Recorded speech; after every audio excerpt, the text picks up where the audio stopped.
Hi there! Welcome back to American Lingo Academy. I'm Luna, and today we're going to learn another 10 common English phrasal verbs that native speakers use all the time. These are really useful phrasal verbs that you'll hear in everyday conversations, so make sure you practice them. I promise by the end of this video, you'll feel much more confident using these phrasal verbs. Alright, let's get started. Number 1. Chalk up to. This phrasal verb means to say that something happened because of a particular reason. We use it when we're explaining why something went wrong or right. It's like saying the result is due to something. Think of it as giving credit or blame to a specific cause. For example, imagine you didn't do well on a test. You might say, "I'm going to chalk it up to lack of sleep.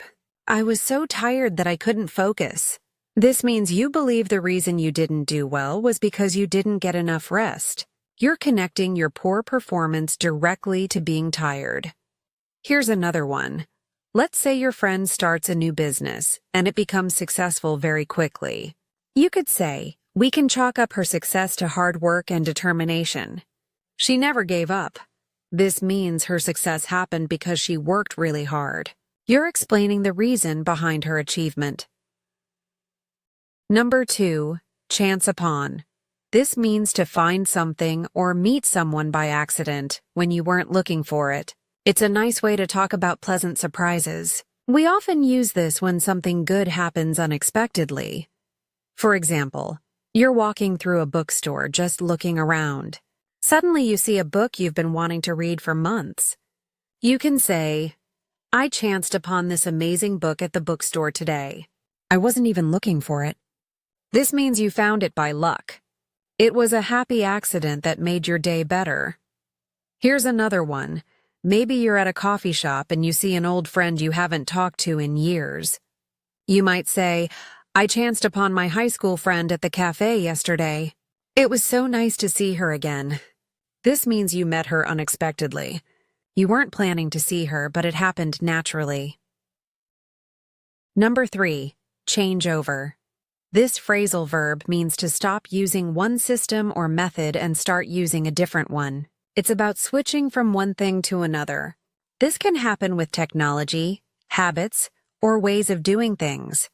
For example, your company has been using an old computer system for years. Now they're getting new software. You might say, "We're changing over to a new system next month. It's going to take some time to learn it." This means you're switching to something new. Everyone will need to adapt to the changes. Here's another one. Imagine you've been watching cable TV your whole life, but now you want to use streaming services instead. You could say, "I'm changing over to Netflix and other streaming apps. I don't need cable anymore." This means you're making a complete switch. You're leaving the old way behind. Number 4. Charge up. This means to put electricity into something like your phone or laptop so it has power again. We use this all the time with our devices. It's one of those phrasal verbs you'll probably say almost every day. For example, you're about to leave the house but you notice your phone battery is almost dead. You might say, "Hold on. I need to charge up my phone before we go. It's only at 10%. This means you need to plug it in and give it power. You don't want your phone to die while you're out. Here's another one. Let's say you're planning a long road trip and you have an electric car. You could say, "We should charge up the car overnight so we're ready to leave early tomorrow morning." This means filling the battery with electricity. You want to make sure you have enough power for the journey. Before we continue, if you're enjoying this lesson and finding these phrasal verbs helpful, please hit that like button and subscribe to our channel. It really helps us create more content for you. And don't forget to turn on notifications so you never miss a new video. Okay, let's keep going. Number 5. Charge with. This phrasal verb means to officially accuse someone of committing a crime. Police and courts use this term. It's a formal legal expression that you'll hear in the news. For example, someone broke into a store and stole things. The police caught him.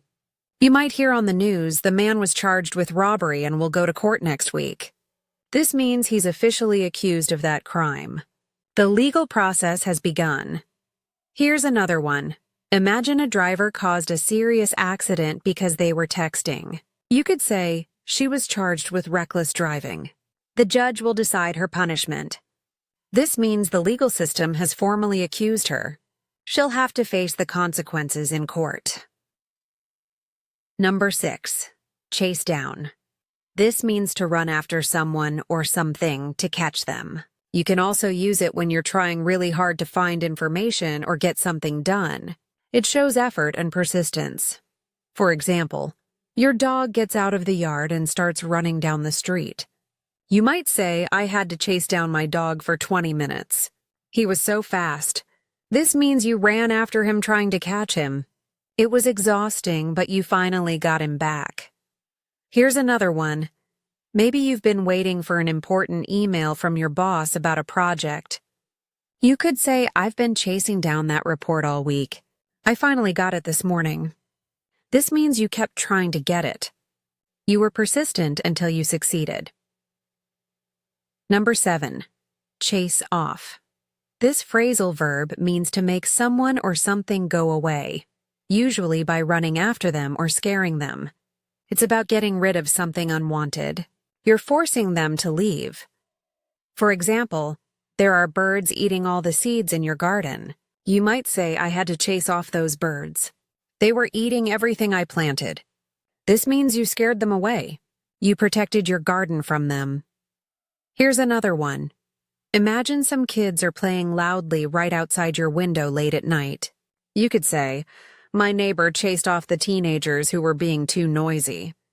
Now it's quiet again. This means he made them leave. He went out and told them to go somewhere else. Number 8. Chase up. This means to remind someone about something they need to do or to check on the progress of something. It's like following up to make sure something gets done. We use this in professional and personal situations.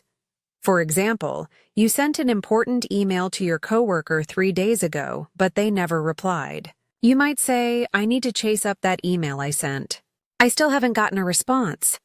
This means you'll remind them about it. You want to make sure they didn't forget. Here's another one. Let's say you ordered something online 2 weeks ago, but it still hasn't arrived.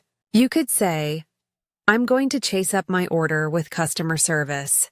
It should have been here by now. This means you'll contact them to find out what's happening.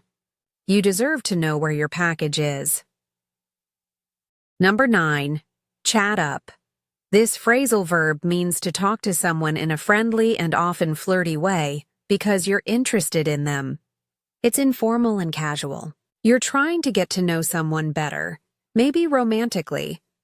For example, you're at a party and you see someone attractive across the room. Your friend might say, look at him trying to chat up that girl. I think he likes her. This means he's talking to her in a flirty, friendly way. He's making an effort to connect with her. Here's another one. Maybe your coworker has been talking a lot with someone new at work. You could say, I saw you chatting up the new guy at lunch. Do you think he's nice? This means having a friendly, possibly romantic conversation. You're curious if there's something more going on. Number 10. Cheat on. This means to be unfaithful to your romantic partner by having a relationship with someone else. It's about breaking trust in a relationship. This is a serious action that hurts people deeply. For example, someone finds out their boyfriend has been secretly dating another person. They might say, I can't believe he cheated on me. I thought we had something special. This means he was unfaithful. The trust between them is broken now. Here's another one.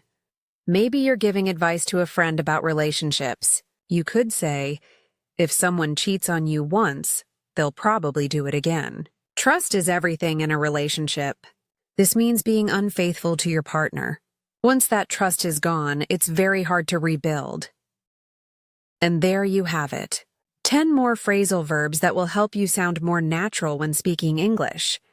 Remember, the best way to learn these is to practice using them in your own sentences. Try using 1 or 2 every day until they feel natural. If you found this video helpful, please give it a thumbs up. Share it with your friends who are learning English, and leave a comment telling me which phrasal verb was your favorite. Don't forget to subscribe because we post new videos every single day to help you improve your English. Thanks so much for watching, and I'll see you in the next lesson. Keep practicing and stay confident. Bye for now.